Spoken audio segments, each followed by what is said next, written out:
Charge dismissed. That's what happened today in the trial of the former head of Virginia Beach-based company See-Through Windows. Jeffrey Pesich was charged with construction fraud. Last July, he was ordered to pay nearly $150,000 in restitution for defrauding homeowners in a lawsuit brought by Virginia Attorney General.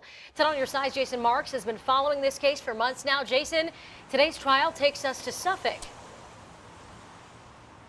Yeah, absolutely. And this was the first criminal charges that Jeffrey Pesich now faced. Now, there was no argument today in court that homeowners, several of them, paid See-Through Windows thousands of dollars and never had the work done. What was argued was the intent of company owner Jeffrey Pesich.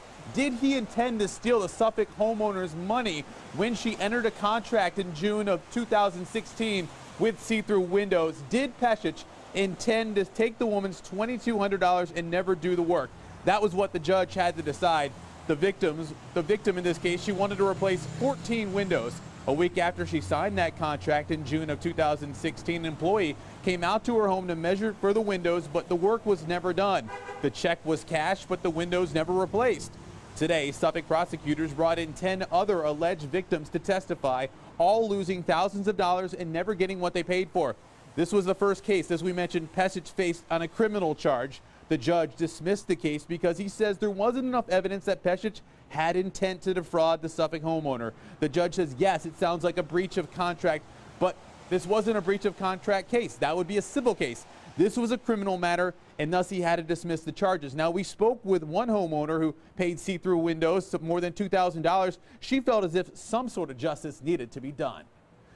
When I got the telephone call, I was very glad to hear that it was being pursued from a criminal perspective as opposed to a civil.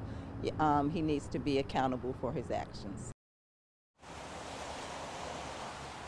Now, once again, this was a criminal case, and so that charge had to be dismissed. Now, you touched on it, guys. Last year, Attorney Mark Herring, Attorney General, he decided to go ahead and take Pesich to court civilly and on behalf of many of these victims. 2 months ago, a judge ordered $150,000 in restitution go to these victims. The judge saying that Pesich was defrauding these homeowners, but that was civilly.